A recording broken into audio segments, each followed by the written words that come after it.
जय श्री कृष्णा, राधे राधे। आप सभी भक्तों का हार्दिक स्वागत है आपके अपने YouTube चैनल श्री कृष्ण दीवानी में। आज की इस वीडियो से हम जानेंगे इस बार 2025 में देवउठनी एकादशी कब है।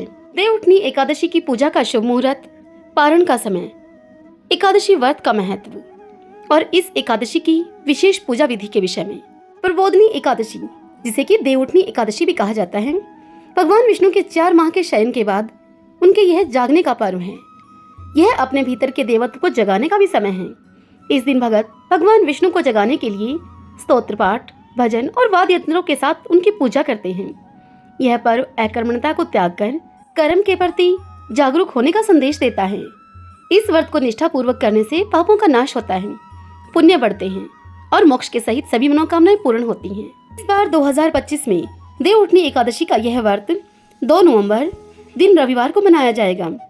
एकादशी तिथि का प्रारंभ होगा 1 नवंबर को सुबह 9:11 पर और इस तिथि की समाप्ति होगी 2 नवंबर को सुबह 7:31 पर। यह तिथि समाप्त हो जाएगी। अब बात आती है कि व्रत का पारण कब करें।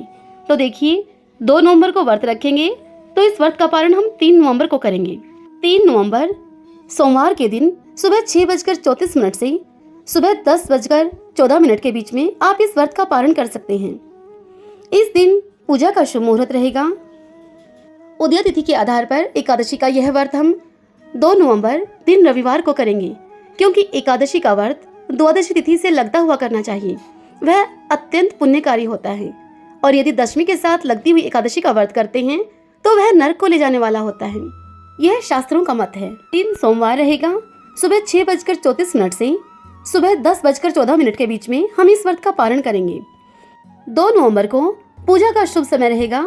सुबह 6:34 से सुबह 8:46 के बीच में आप इस व्रत की पूजा कर सकते हैं। इस एकादशी व्रत के दिन सूर्योदय का समय रहेगा सुबह 6:33 पर और सूर्यास्त का समय रहेगा शाम को 5:36 पे सूर्यास्त हो जाएगा। विजय मुहूर्त का समय रहेगा दोपहर के 1:55 से दोपहर के 2:39 तक। गोधूली बेला रहेगी शाम को 5:36 से 6:02 तक। निशीता मुहूर्त रहेगा रात के 11:39 से रात्रि 12:31 तक। यह समय निशीता मुहूर्त का है।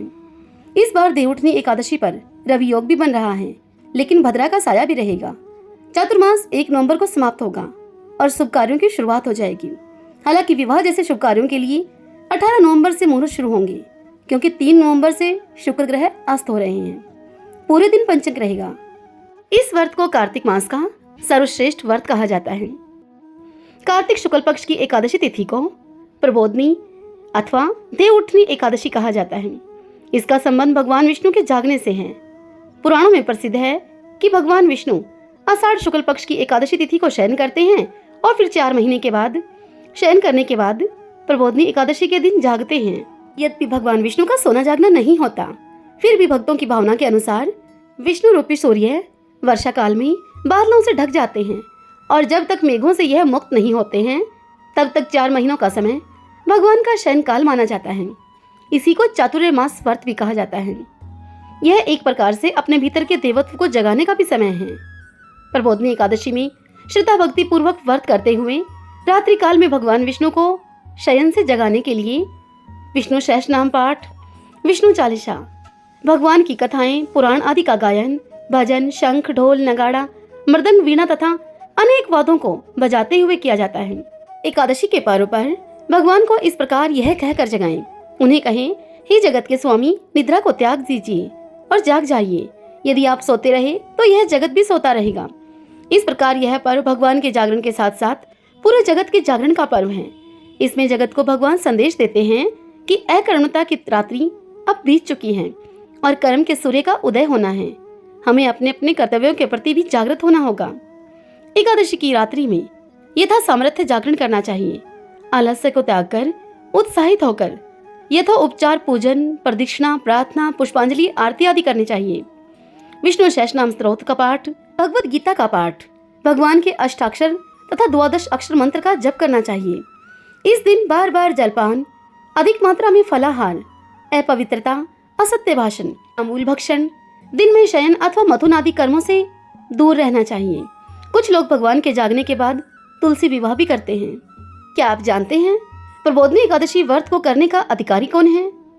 इस विषय में धर्मशास्त्रों का यह कथन है कि जो अपने अपने वर्ण के अनुसार आचार विचार में लगा रहता है, जो निर्लोभी है, सत्यवादी है तथा सबका हित चाहता है, ऐसे मनुष्य चाहे ब्राह्मण हो, क्षत्रिय हो, वैश्य हो, शूद्र हो, अंत्यज हो, स्त्री पुरुष कोई भी क्यों ना हो, वे सभी इस व्रत के अधिकारी हैं। पद्म पुराण के उत्तरखंड में, नारद पुराण एवं ब्रह्मा वैवर्त पुराण के अनुसार एकादशी व्रत उस नौका की भांति है जिसका आश्रय लेकर जीवात्मा भवसागर को पार कर जाता है।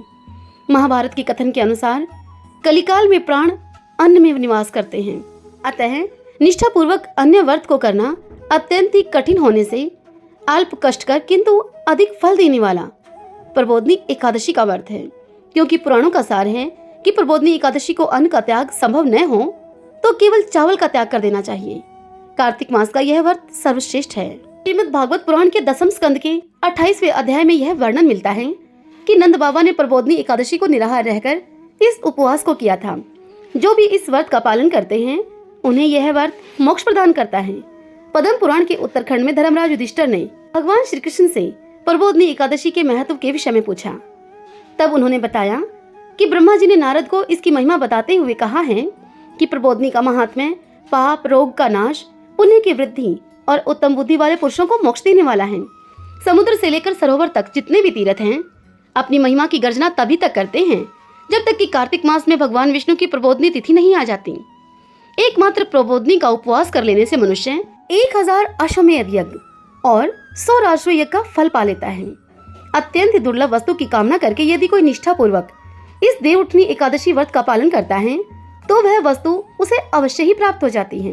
पुराणों के अनुसार प्रबोधिनी अथवा देवउत्थानी एकादशी व्रत का निष्ठा पूर्वक पालन करने से सभी तीर्थ यात्राओं का और अश्वमेध इत्यादि यज्ञों के समतुल्य फल मिलता है।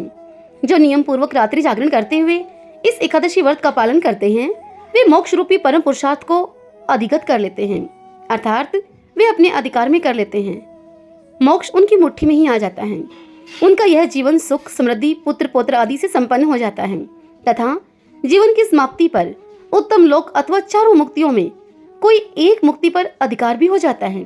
यह जानकारी आपको पसंद आई हो, आपके लिए उपयोगी रही हो तो इस वीडियो को आप लाइक करें, अपने अपनों के साथ शेयर करें और कमेंट बॉक्स में ओम नमो भगवते वासुदेवाय लिखें। जय श्री कृष्णा। राधे राधे।